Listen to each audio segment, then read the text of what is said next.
maybe someone will get a sense of this guy is trying to belong. So yeah, the sense of trying to take advantage. and that was from the background where you grew already. You didn't have identity. You really felt there was a gap in your life, yeah?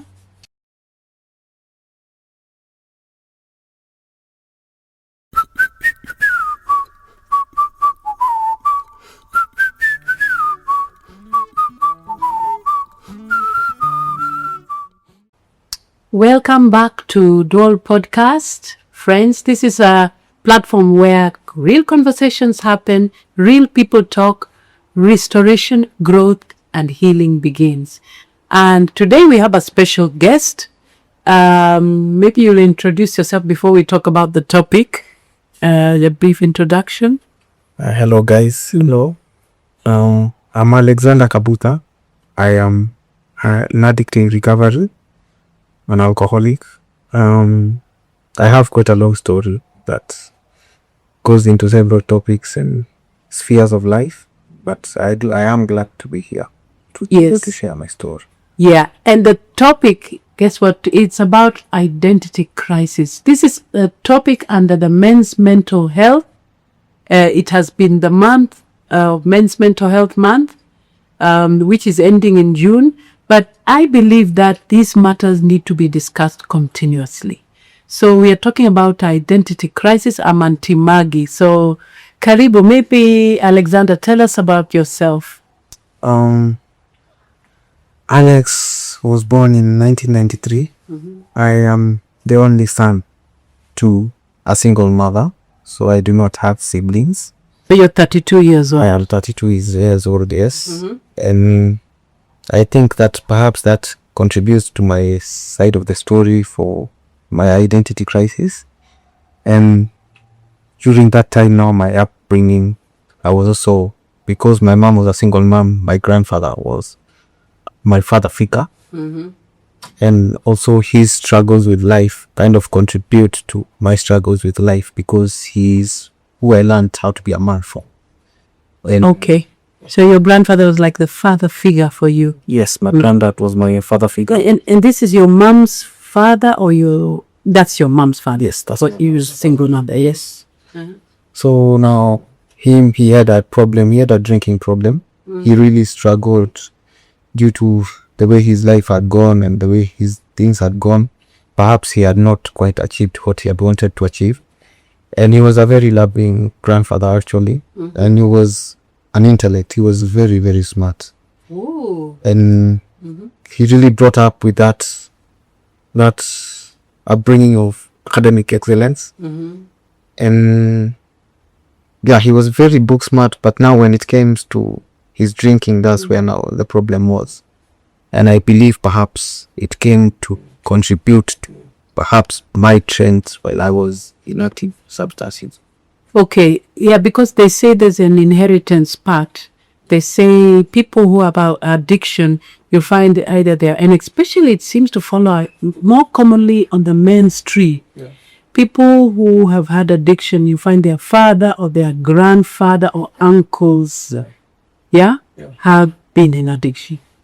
Yeah, there's something that a professional, just as a conversation, I once had, that there's that genetic part, and then also now there's the culture and the environment that kind of activates that Okay. in such a place that someone who perhaps there is the gene, but the culture does not support the substance use, or the environment where they are at cannot at the same time support, you find that they will not be prone to go into towards that direction.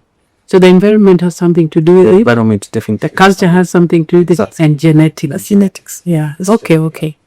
So now, your mom, tell us the story, your upbringing now, in your mom as a single mother. How has it been for you? Okay, for me personally, my mom was a very protective kind of mother, and I thank God for her, because I think a lot of perhaps my softer sides, the empathetic part, the side where I am in touch with my emotions, very sensitive, I think I get a lot of that from her. And now in my upbringing, now in my story, where now my mom got me as a single mother. And at that time, because now this, we are talking about 1993, at the end of 1993, it was a time in the Kenyan society especially, where there was a lot of stigma that came with someone being a single mother, because they couldn't quite understand how that happens. And now you find that she struggled with now that versus bringing me up. And then we get to a point around 1999, 2000, where my granddad was supposed to go to take care of our farm in Murang'a. So now we ended up me going with my grandfather to stay with him over there. In the farm. Yes, in the farm. So now that's where my grandfather comes in as the primary father figure.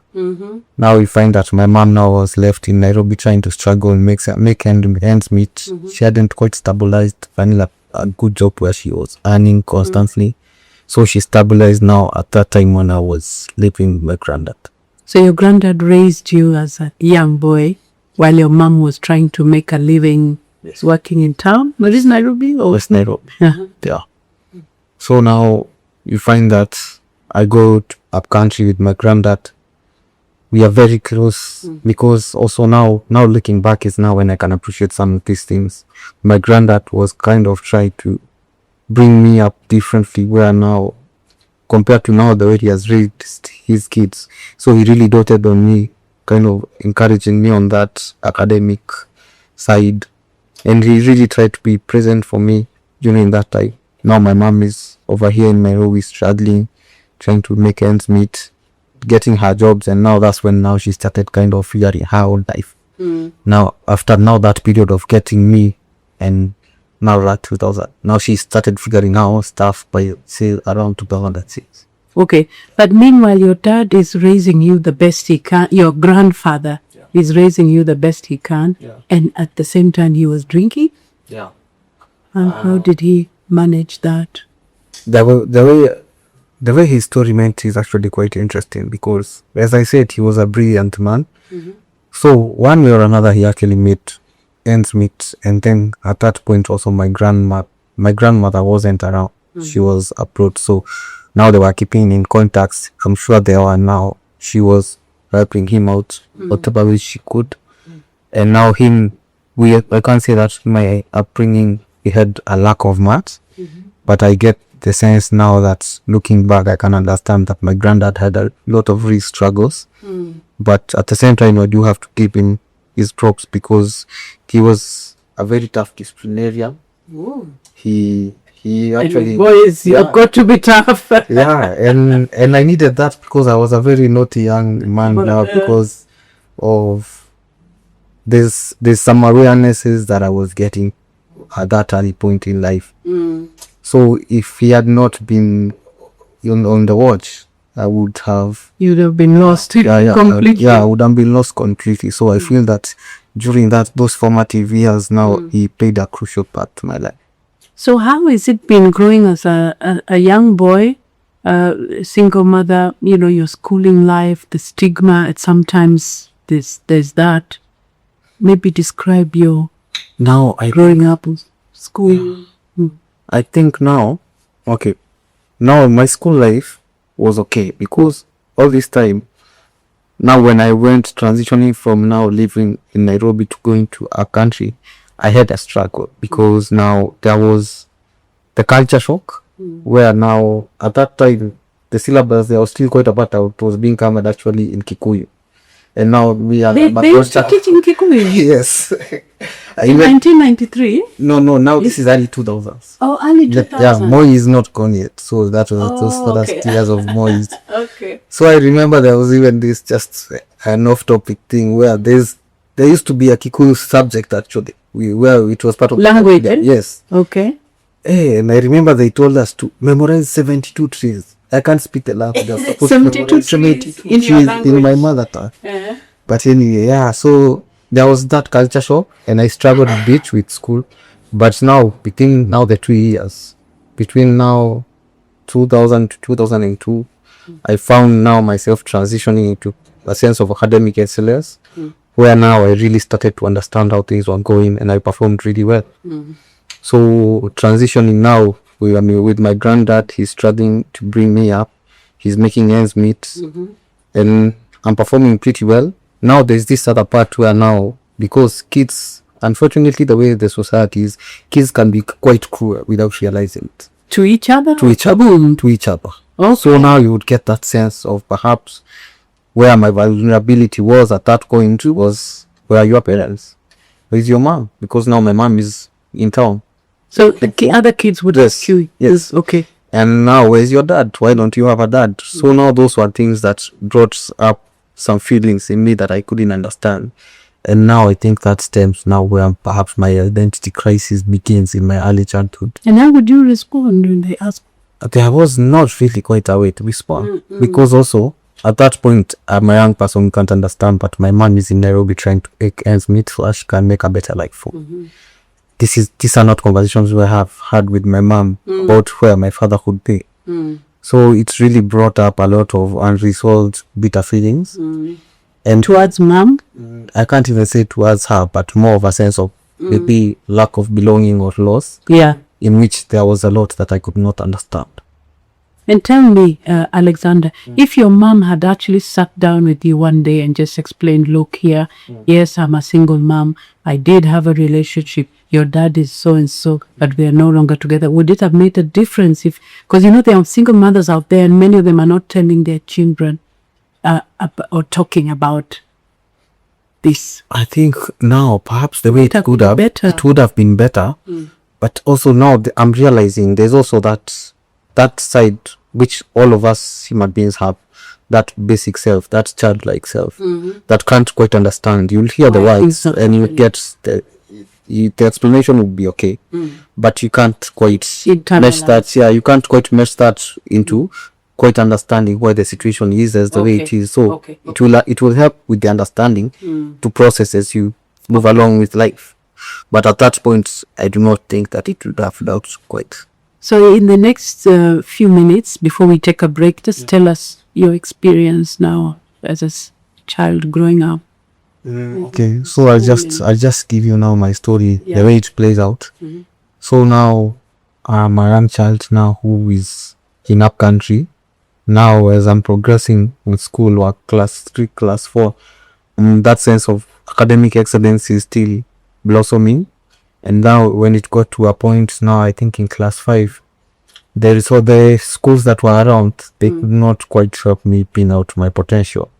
So now there was a discussion. Now this is now what I learned later, that they should probably look for a private school for me where I could go now and kind of dive into the academics proper. You were quite a bright child. I was a bright kid, and then now it became that the environment had become restricted because it had made me hit a barrier because there wasn't quite the sense of competition, resources around. So now I ended up having to go to boarding school. Now this is in class 6. Now going to boarding school in a private school, this is another new side to life. Now this is around now 12, 13 where I'm kind of starting, adolescence is coming in. Now there is that sense of rejection that now has kind of set you because of those formative years and maybe lack of explanations and what's not. So I find now that I'm trying to interact with the world, but because I'm a bit perceptive or I'm a bit different, and I don't know how to handle it, so I felt that I really wanted to belong. And I think now that coming up along in my whole story from childhood, coming all the way up, now becomes a thing where my sense of wanting to belong was very strong. And I found myself that it would lead me perhaps into some dark places because I felt that this is my community. These are people I want to associate with. And so class 6, I go into boarding school. Now I kind of start being a deep water swimmer, so to speak, where my academics now blossom into perhaps their full potential in a sense. So it culminates into now class 8, where I perform well, and I went to Nairobi school. Now that comes in each full sense of Nairobi school was a good school at that time, no? Yeah, it still is because it's a national school, and it was, I think it was the pioneering high school in Kenya, so it's a big deal. I really performed well. I think that in that KCP, I might have been the first one in our district. Okay. Yeah, so I went to Nairobi school. That comes with its own culture shock. Because now I'm in a hotspot of cultures. I've been a boy who grew up in Murang'a, in the Bundus. And now between class 6 and class 8, when we close, I come to Nairobi, I stay with my mom. Then I go back to school. So I still haven't blossomed into the real world. So now I get into high school at different environments. And now that's becoming morphing into another different dynamic.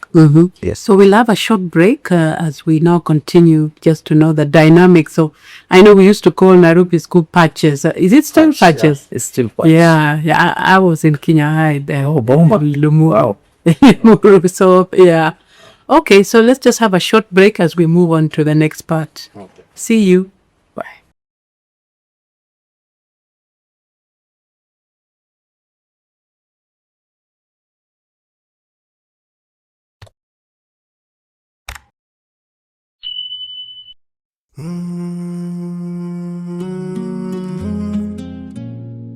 Mickey make yo Nanti Maggie. Tung turu tung tuturu tung tung tung tuturu tutu.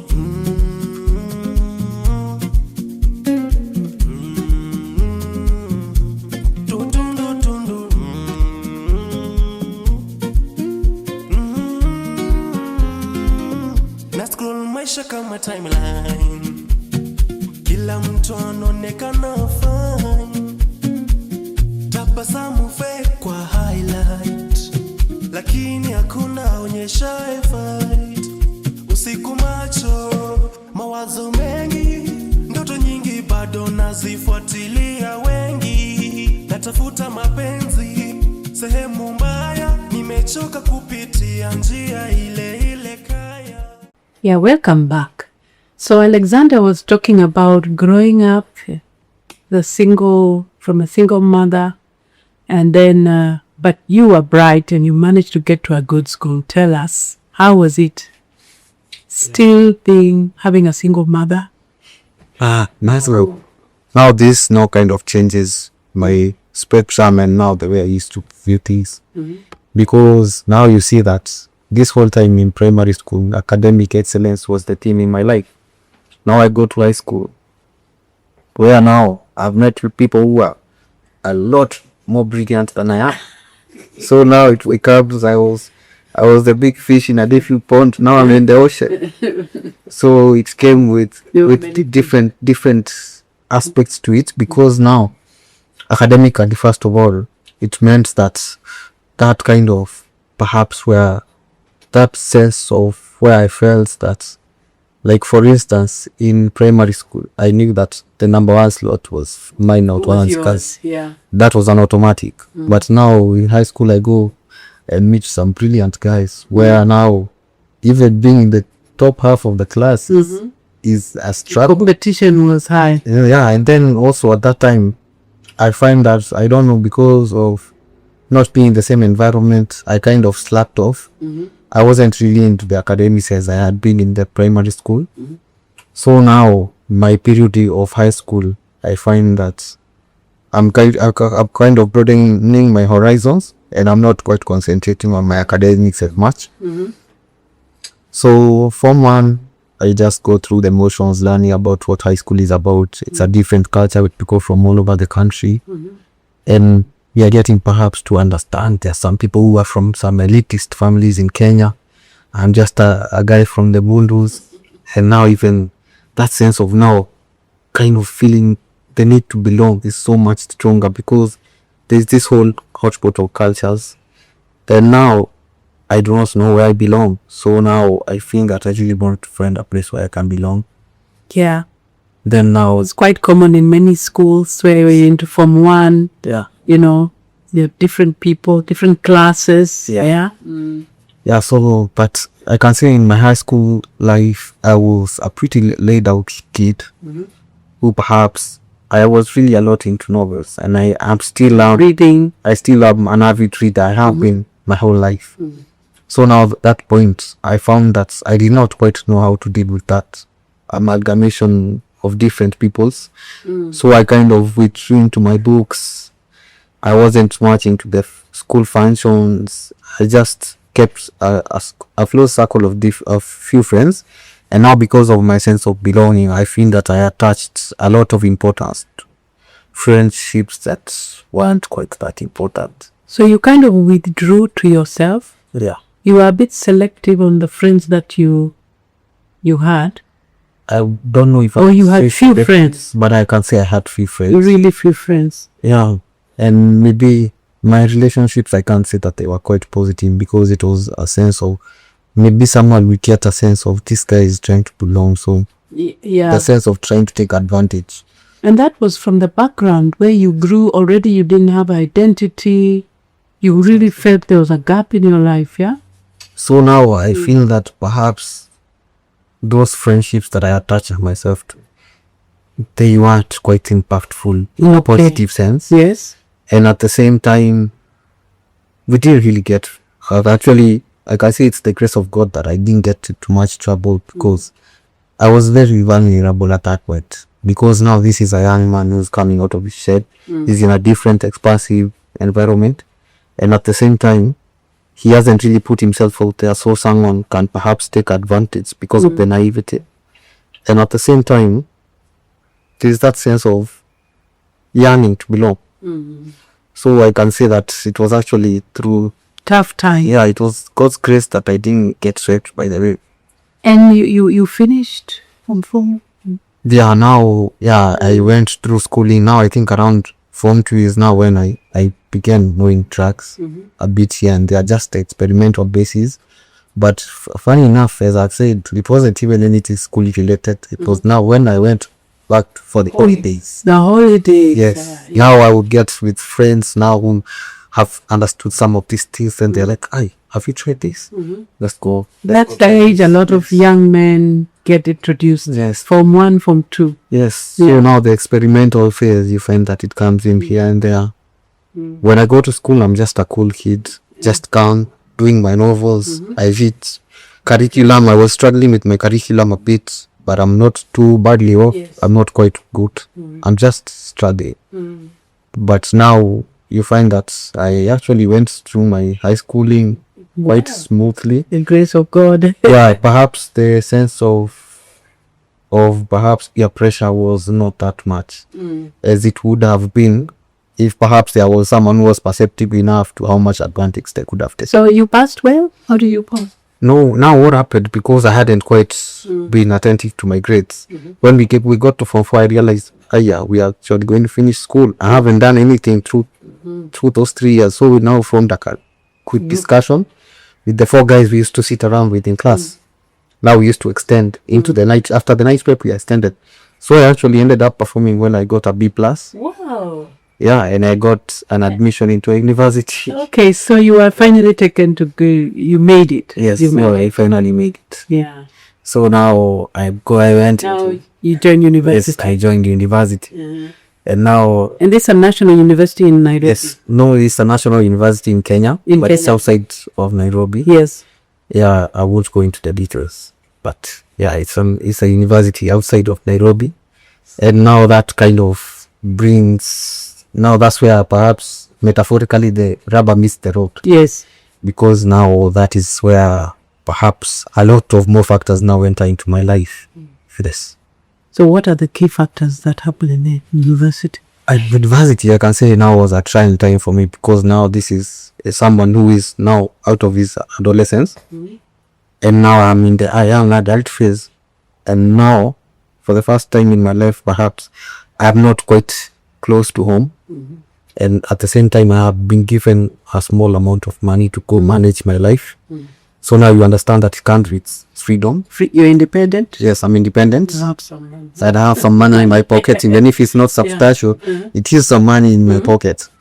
And also, let's not forget that I am mentally dealing with all these issues. Identity crisis, trying to look for perhaps a sense of belonging. And now this is now where because also of now the way human nature works. This is now where people are more aware, even if not consciously.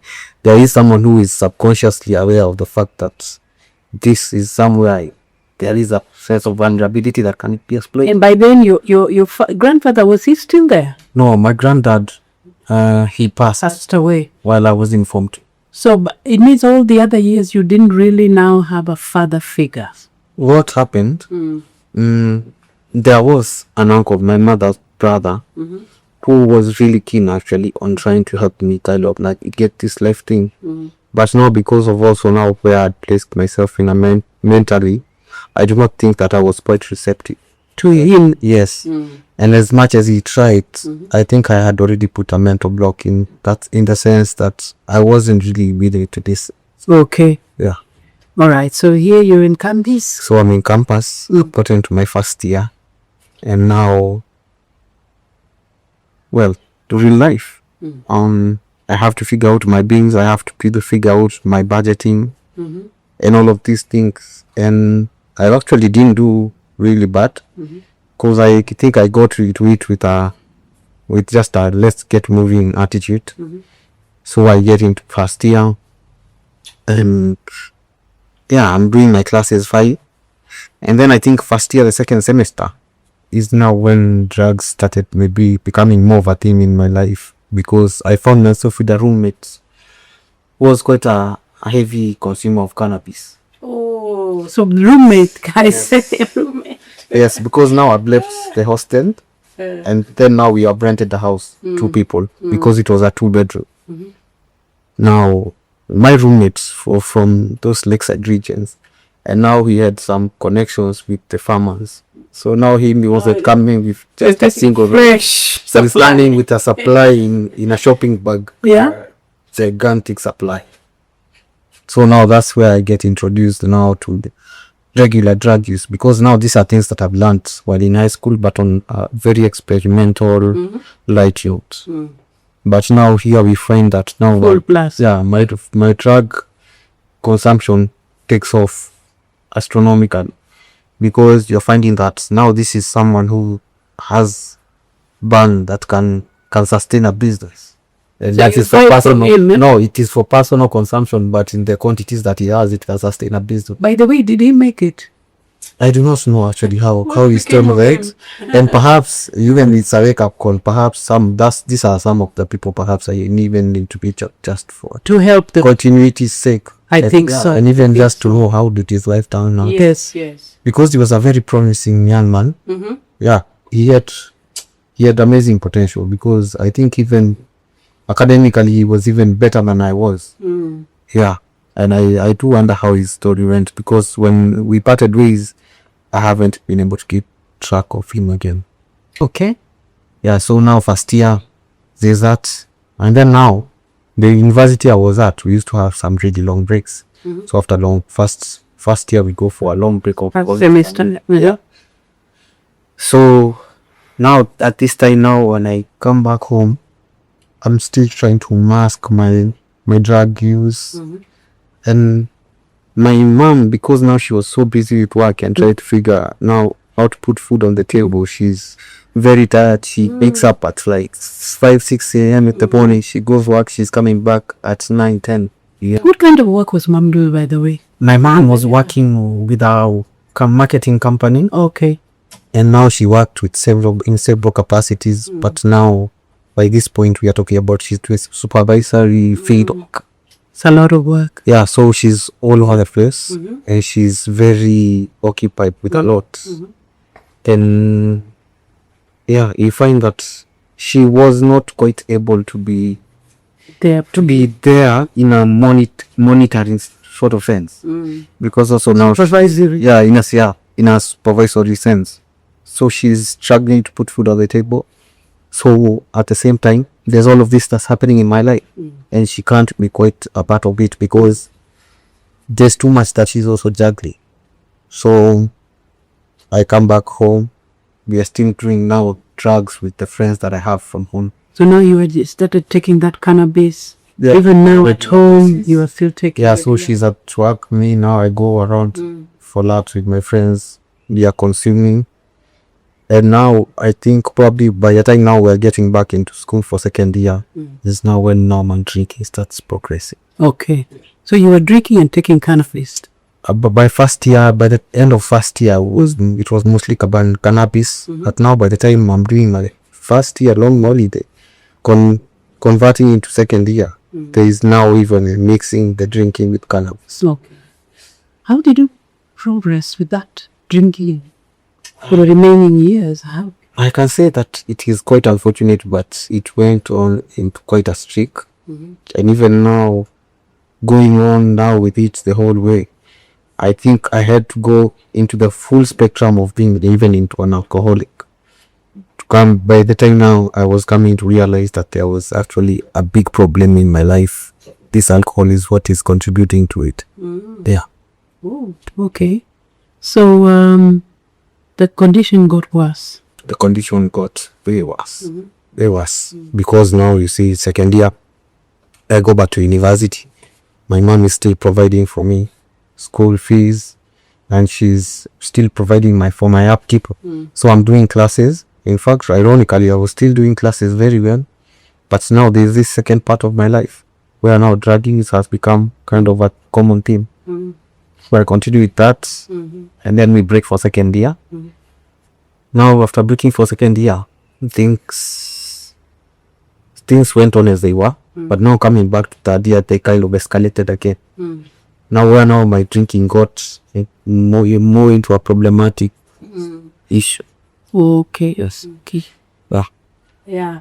I'm thinking that there's a lot. There's a lot. You have a lot to talk about. There's a lot. And I think now is even where now we are starting to get to the juicy parts. Yes.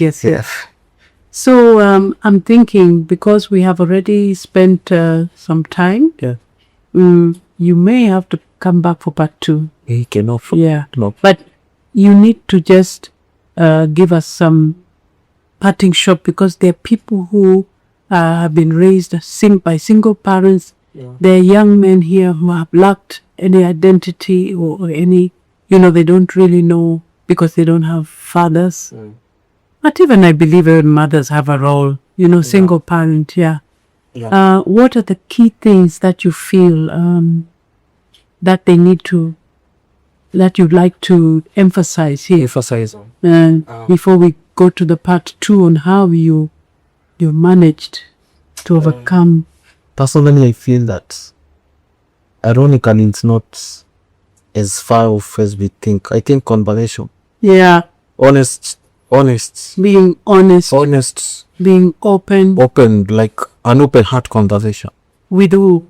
With everyone in the situation. Like me and my mom. It's like, as we speak now, we have a very close relationship with my mother. So now you're open and speaking freely with your mom. Very, and there was always that sense where it had been an open, I was open to that kind of relationship, but I was the one who wasn't engaged.